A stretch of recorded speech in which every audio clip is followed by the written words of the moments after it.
Good evening, everyone.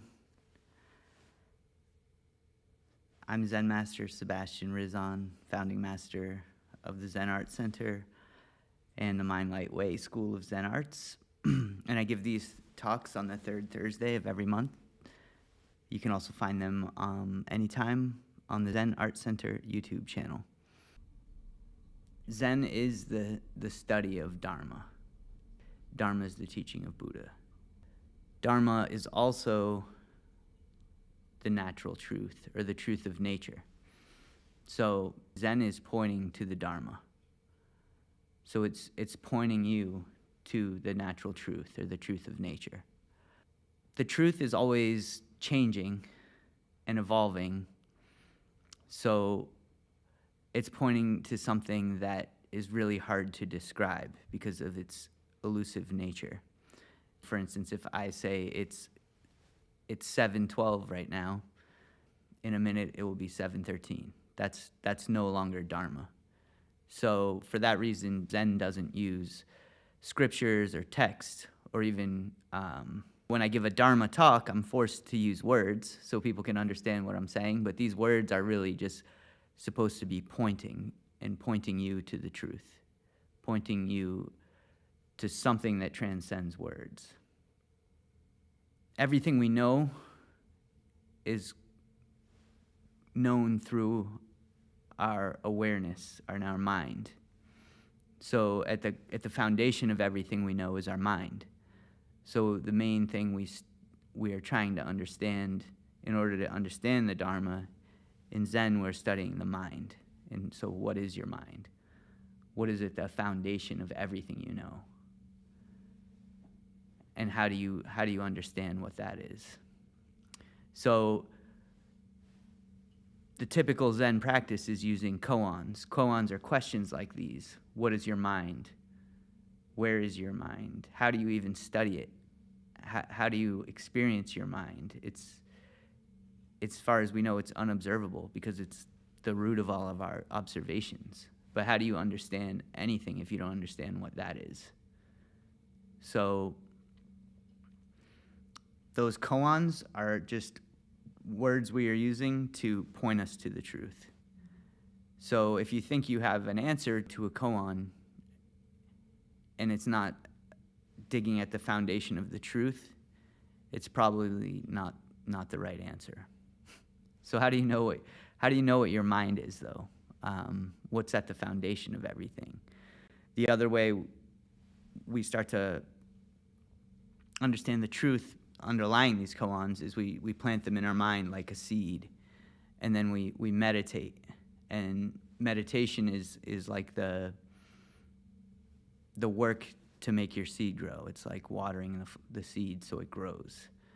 And then the truth that reveals is like the blossom. And the blossom is enlightenment, when you understand the truth of nature. It's when you see the truth of what your mind is. So my talks are supposed to point you in the direction of that, but they can never really fully tell you what the truth is. You can only experience your mind through your perspective. That is kind of the foundation of Zen practice, is asking yourself these questions and meditating to clear your mind and allow those seeds to grow. Another reason we meditate is because your mind is typically filled with all types of stimulation. The things you're seeing, the things you're hearing, the things you're smelling, everything coming in through your five senses is filling your mind. On top of that, we're thinking about things, and the thoughts are filling our minds. So all of those things are covering up or filling our mind. How do we get to understand what is underneath all of that? That's why we meditate. So we're trying to clear out all of those thoughts, all of those feelings, all of those emotions that crop up, everything that's filling our mind, and see what's left when it's completely empty. Then you can understand the true nature of your mind. So that's really the purpose of our meditation. So with that said, we can move into a meditation. as I said today, if you have any questions here or online, post them, because I'm going to be making this talk completely about your questions. So before we get into the meditation, let's start with a breathing technique. I just want you to take a few slow and deep breaths.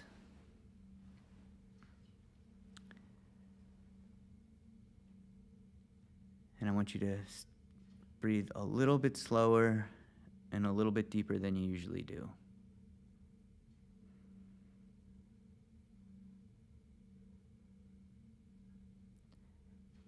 Visualize your heart in the center of your chest as you breathe.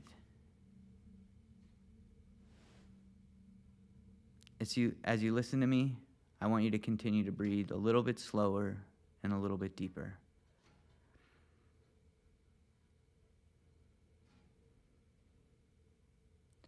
Feel your breath coming in through your nose and mouth, collecting all of the energy from your brain and moving it down from your head into your heart.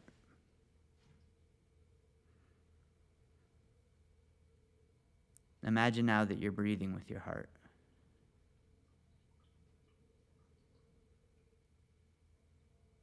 The purpose of this is to try to align our mind, heart, and body. You can also place your hand on your heart and close your eyes if you like.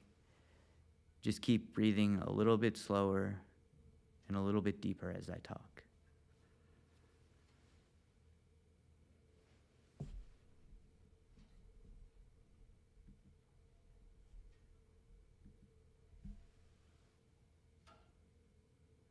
This is a technique you can use to relax or reset yourself whenever you feel nervous or stressed out or anxious, or whenever you feel like you need to switch activities from different things you're doing throughout the day. You can use it when you wake up, before you enter a stressful meeting, before you go to sleep, or before you meditate. So let's just take a few more moments and take some slow and deep breaths.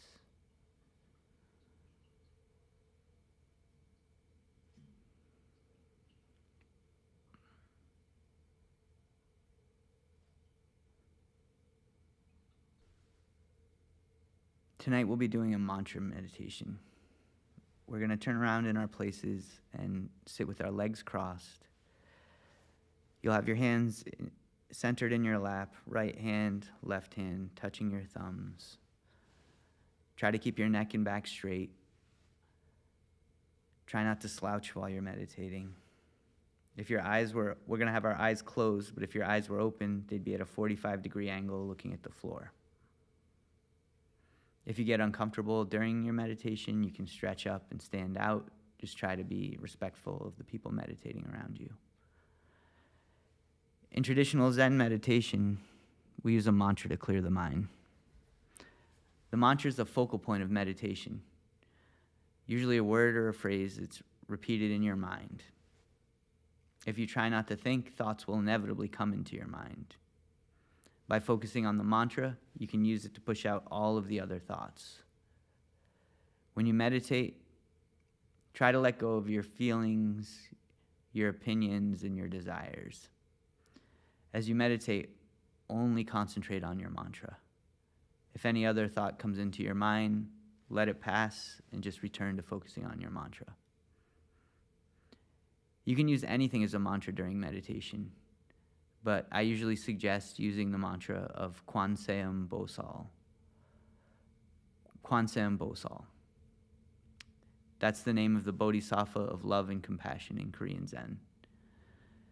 A bodhisattva is an enlightened person that has dedicated their life to helping others. Kwanseum Bosal is often depicted with thousands of eyes and hands, and is said to be able to see the suffering of everyone and help those who call out her name. Using this mantra will bring compassionate energy to you while you meditate.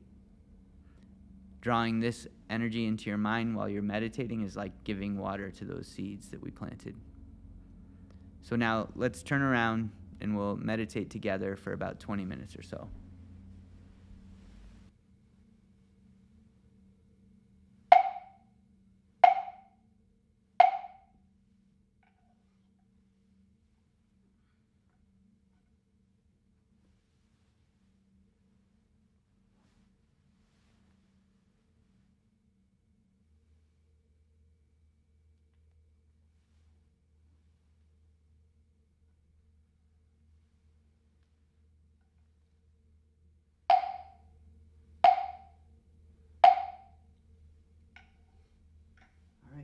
Stand up and stretch out.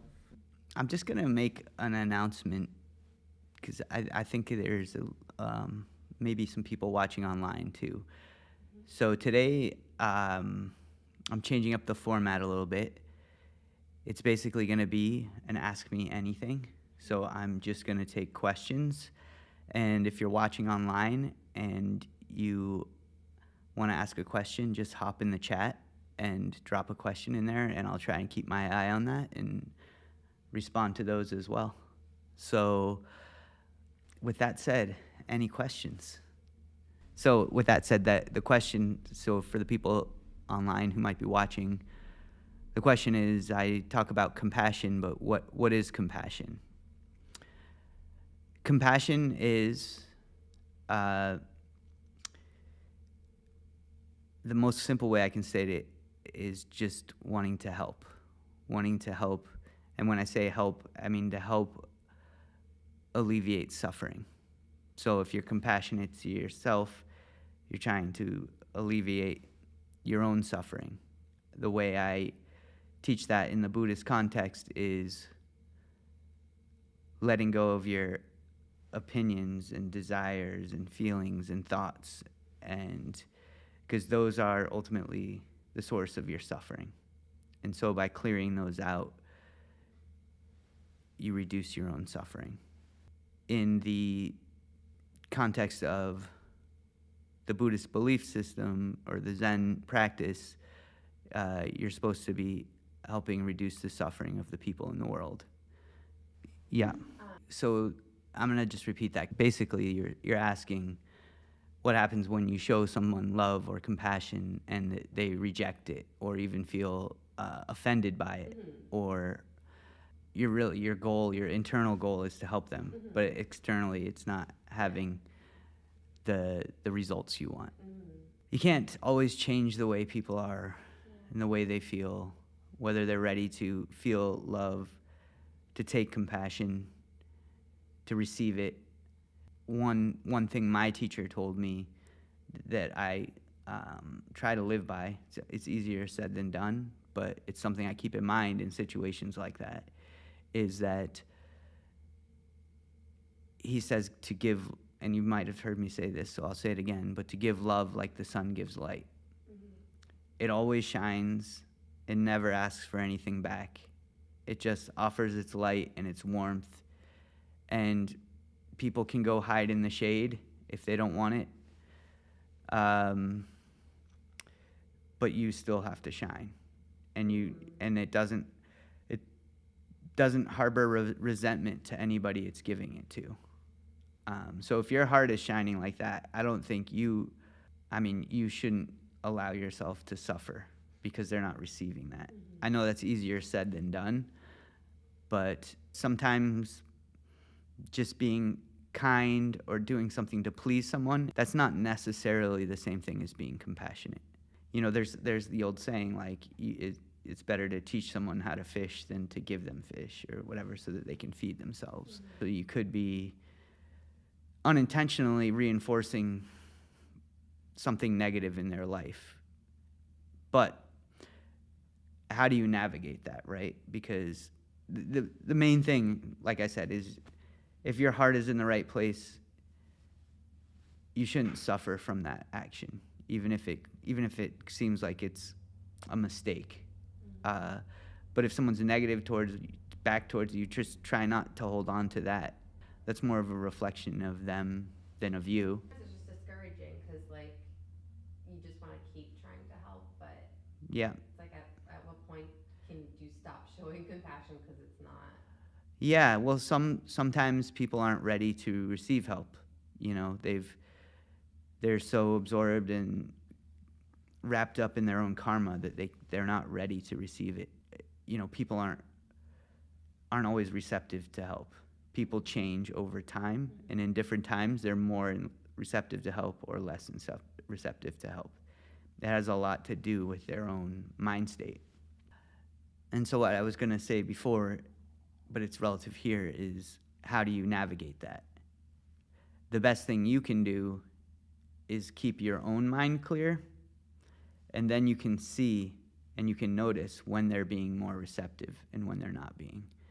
And when they're not being receptive, if you keep trying, it may only make the situation worse. So sometimes it's just good to withdraw your help. Not to say that you're not still willing to help, but just to stop trying, and wait for the right opportunity. Sometimes people will keep going down a dead-end road until they find the end of it themselves. It doesn't matter how long you tell them, how many times you tell them that's a dead-end road, they have to see for themselves. And when they're on their way back from finding that out, that might be when you can say, oh, this is the route you're looking for. And that is not a fault of you. It's just inherent challenges with people is they get wrapped up in their own thoughts, in their own ego, in their own opinions, their desire to be correct rather than understanding what the truth is and what is actually correct, and that's why in Zen we just really focus on trying to keep your mind clear so that you can discern all of these things in the moment when the time is correct, when to act, when not to act. And as far as compassion, there's plenty of people in the world ready to receive compassion. So there's always work to be done. It's just maybe for certain particular people, you can't help them at a given time. When I've had my own encounters with those, like people I really wanted to help, but they just weren't receiving anything I was saying, despite my best intentions and the best advice. When I ultimately ended up reflecting on that in my meditation, what I came out was the understanding is like I couldn't help them. I could not help them right now because they wouldn't listen to me. So I decided the most direct route to helping them would be help the rest of the world, and maybe someone else I'm helping could help them.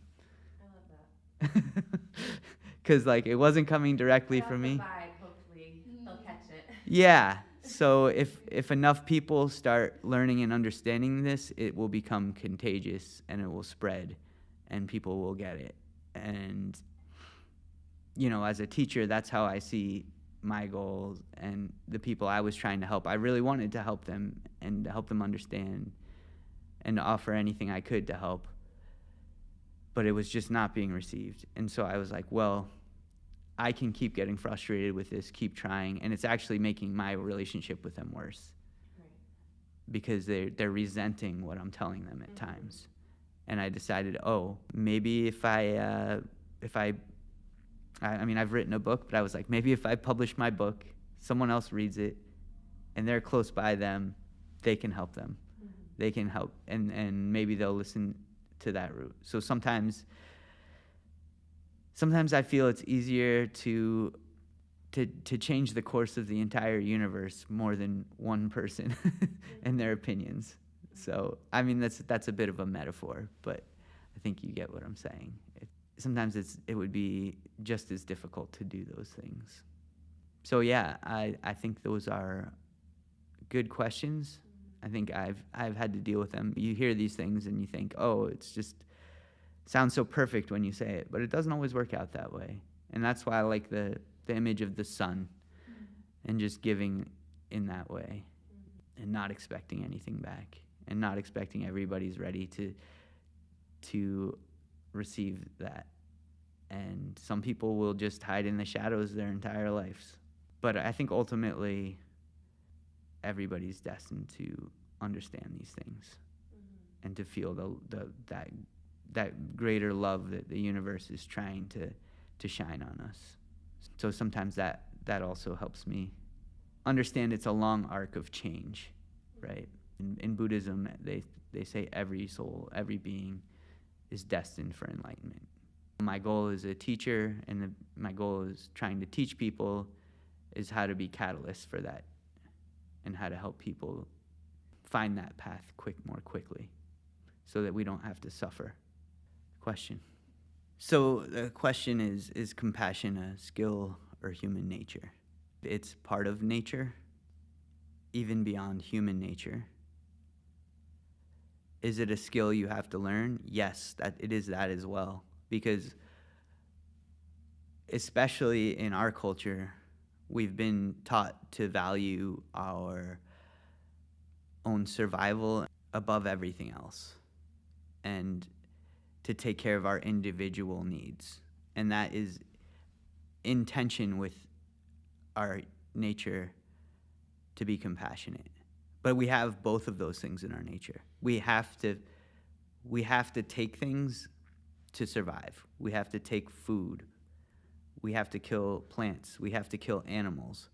We're taking something else, another living thing, and using that to feed ourselves all the time. So that is a survival instinct that's part of our nature.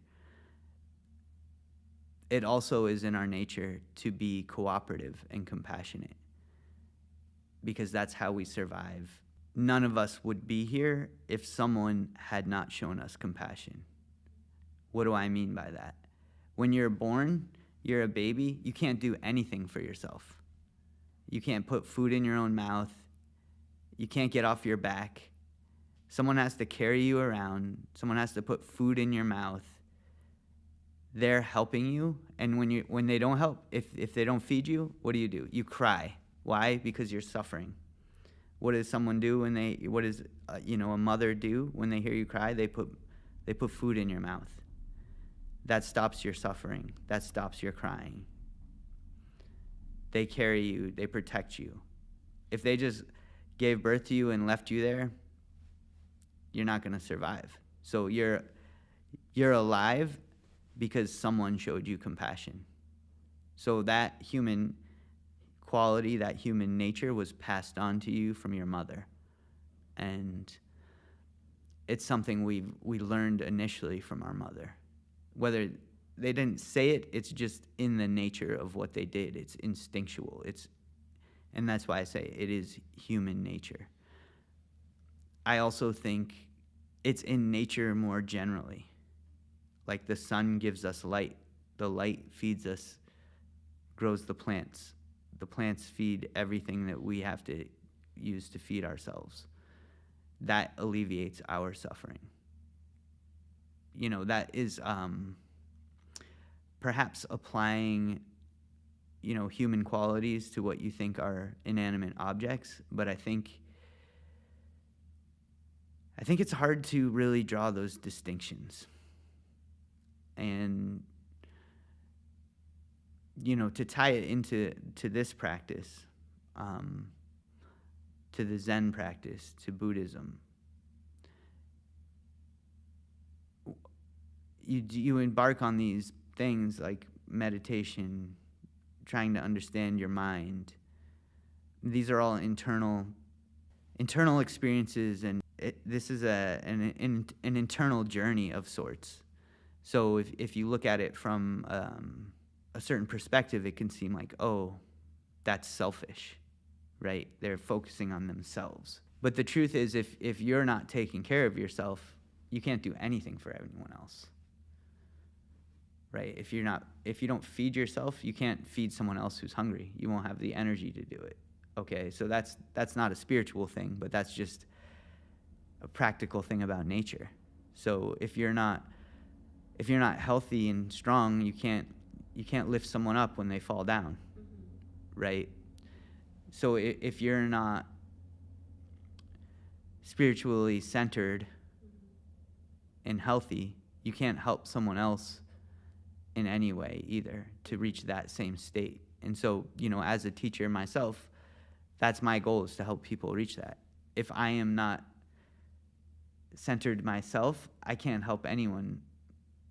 I will have the same problems as everyone else. I'll be upset and angry, and you can't really help people when you're angry and upset. You need to take care of your mental self as well. So the commentary was, just to repeat it for the microphone, was that the story of Buddha, that he left his own family in his own spiritual pursuits, and that the perspective was that when the person in the audience heard that, is that was a selfish venture, And that's what I was saying. Like, I think I can see where you would get that perspective from. But if you're suffering deeply, I can't speak to his internal state. I agree, that doesn't really mesh with the idea of what I thought compassion was. But if you're deeply suffering in yourself, that can cause all kinds of suffering, and you can pass that on to people that are around you. And I don't think the story elaborated on if that was happening or not, so I can't really comment on that. I'm kind of trying to put myself in those shoes. If you're suffering, you can pass that on to your family in ways that are not healthy. It's going to be difficult to help people if you're not in a place where you're spiritually centered. If you're constantly in your own mind and thoughts and suffering, and like, just being there is not always better for the people around you if you're miserable. And I'm not speaking specifically to his situation. I'm just, sometimes you need the space to figure those things out. I know people who have had families and suffered so badly that they've taken their own lives. Like those things are more common than I'd like to think. So if you don't take yourself out of those situations and get help, it's not going to be helpful for anybody, because there's nothing you can do at those points. So I think it's not always clear cut, is what I'm trying to say. What's the right thing to do? Just because society says, oh, it's better to have like a certain type of family always together over everything, is that always the best situation for everyone? I don't think it's always that clear cut. Yeah, and I'm not trying to advocate for any particular thing. I'm just saying, like, those are things that really come down to individual circumstances. And the best I can do is instruct people, like, to really be able to navigate those types of situations. Like, try to keep your own mind clear, and then you can try to understand, like, what is the best thing to do in any given circumstance. It's not always good. Like, life is not always good. Bad things happen. You end up in situations maybe you wish you weren't in, and how do you navigate out of those or make the best of them? Those types of things are really hard to give general information about how to navigate. So it really comes down to, what I'm primarily trying to teach people is learn how to incorporate these techniques, meditation, things that are keeping your mind clear, into your own life. And then you can better navigate those types of situations. There's things you can do in your own life. When I try and teach, I understand everybody is in different places. When I'm giving these talks, I know everybody is coming to it from a different place. Some people can meditate an hour. Some people only have a minute. Some people can do it in the morning. Some people can do it in the evening.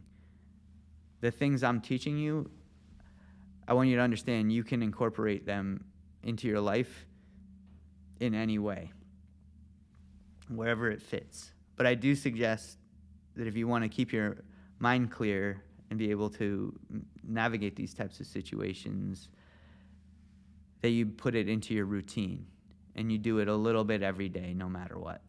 Even if it's just a minute, try to do a minute every day. I think the consistency is the most important ingredient, because then you're always, no matter what's happening, if you're consistently doing it every day, even just a minute, you're clearing your mind out for a minute. And that allows you to reset all of those thoughts, everything that's spiraling out of control in your mind, and reset.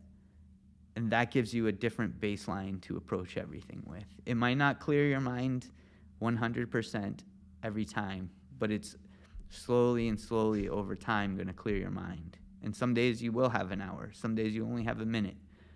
but just try to keep a routine. That's why they also have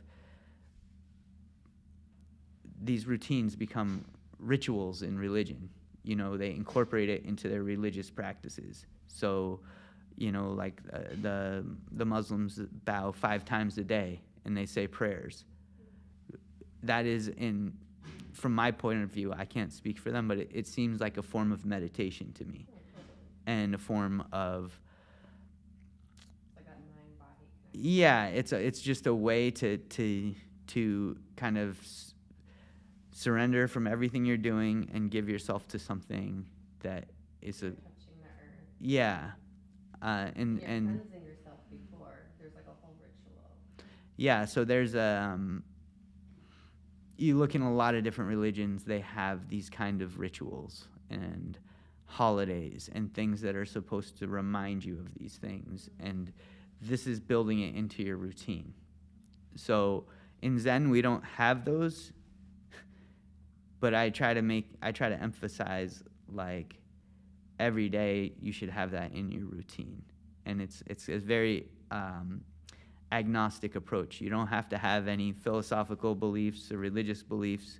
Just meditate a little bit every day. Even if you want to say a prayer from the Bible or a prayer from the Quran, like, that doesn't matter to me. It's just about the practice of meditating, focusing on something, taking your mind off everything else, and focusing it on one thing.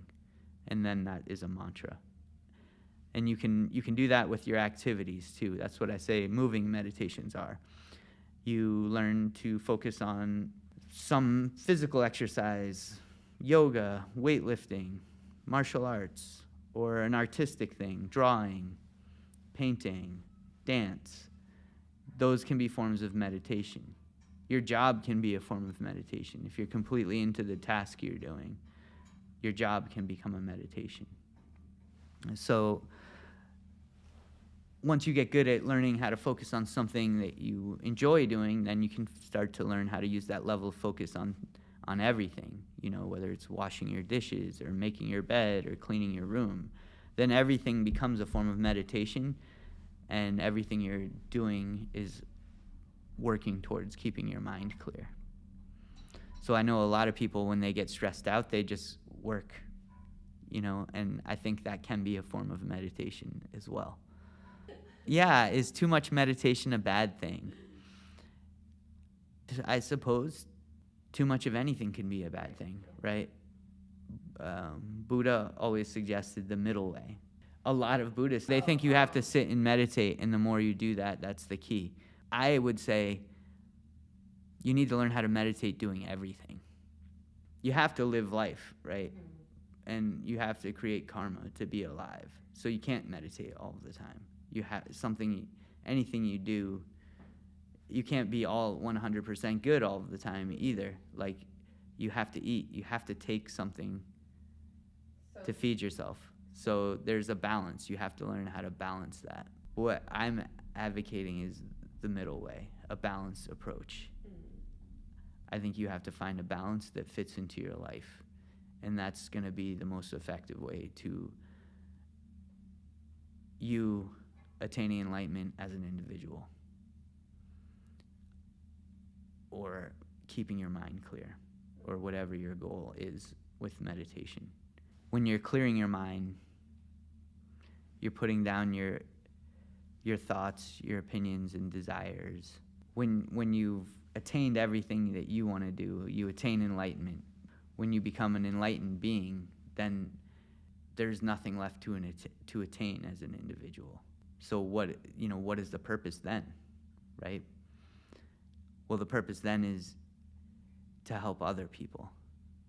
Okay, so when you become enlightened, they say you become one with everything. You become connected to everything.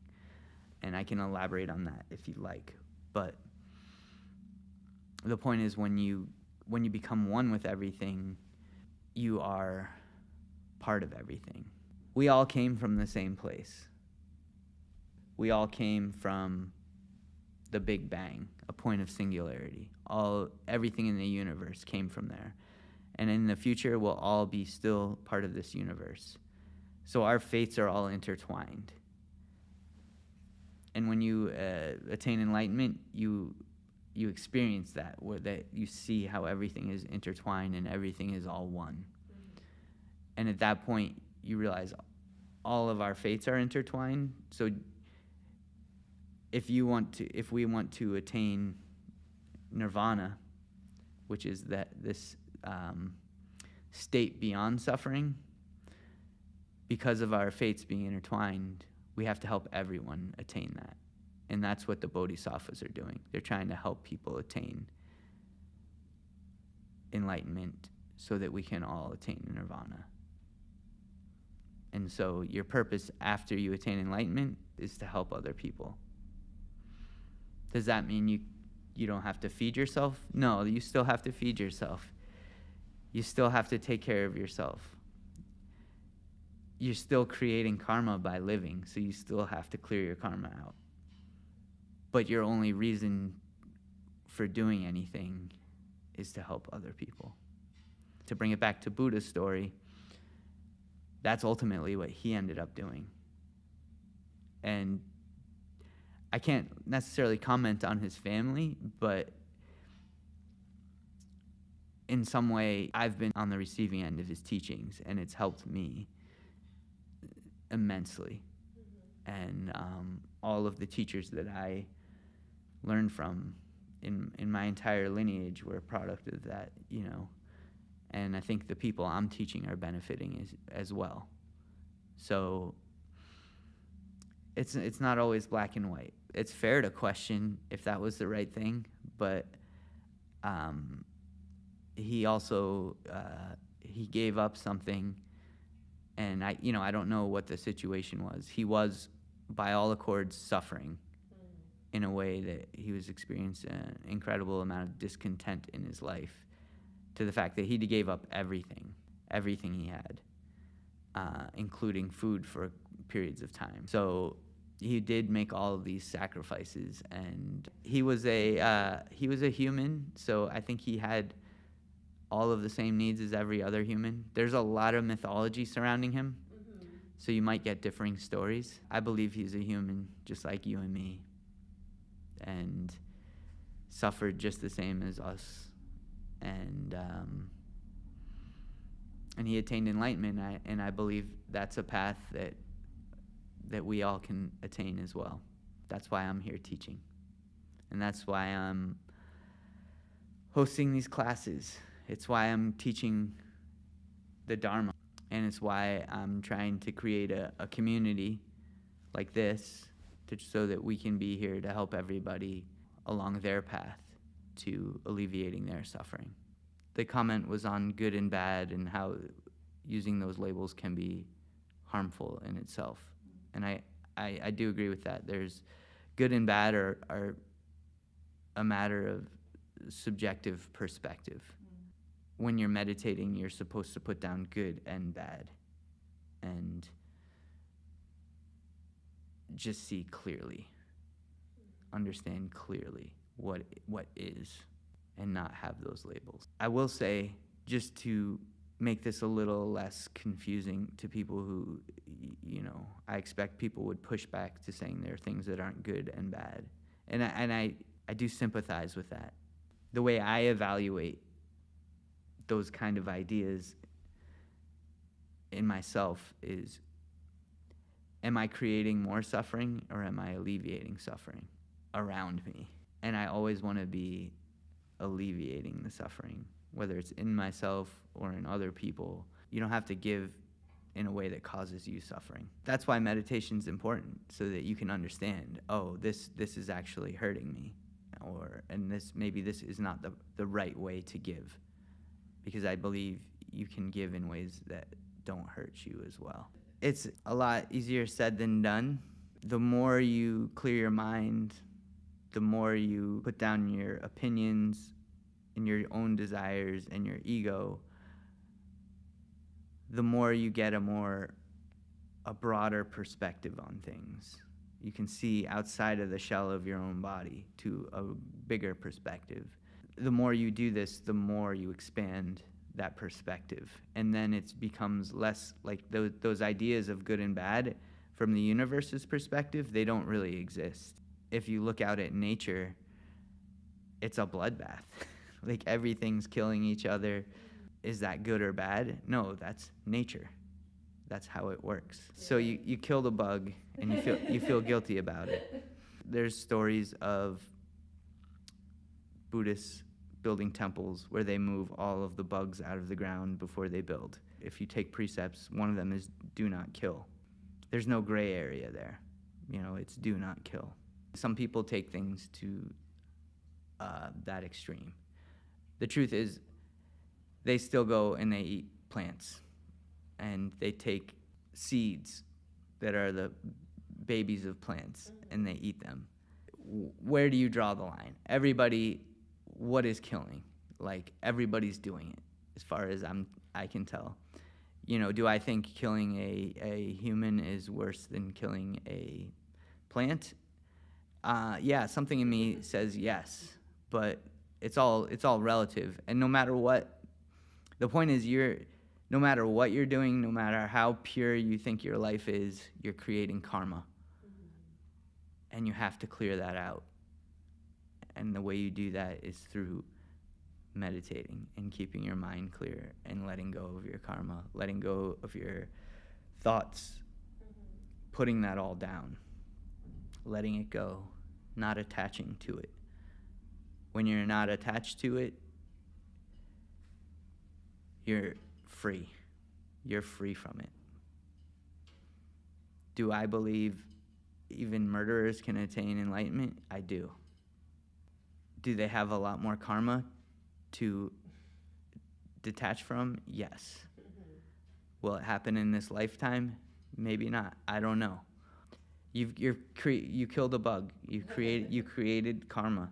You have to clear that out. Yeah. The feeling is an attachment. A feeling of guilt is a feeling of attachment. You can acknowledge that. Maybe you don't want to do that anymore, but you also now you have to let go of that. I'm not saying guilt is a bad thing. I'm saying it's a natural reaction, but it is also an attachment. Pleasure and joy are attachments too. You have to let go of those too. You can say one is good, one is bad, but it's all something that you can become attached to just as easily. And you have to learn how to put that down and see the truth that's underlying all of that. Then you'll understand correct and not correct from your own perspective. And you're the only one who can tell you what's right or wrong and has to live with those consequences.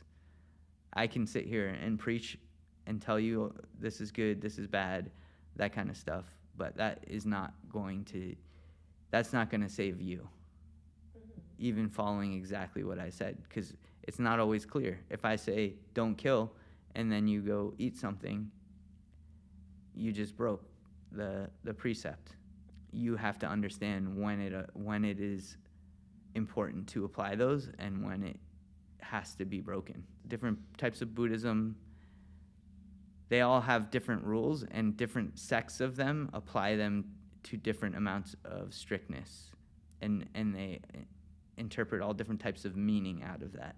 And they say, well, that means this specifically, and they make a specific rule. Like, those rules, you have to determine, like, what is right for you, what is wrong for you, and what is going to increase your suffering, and what's going to decrease it, and what's going to free you from your suffering.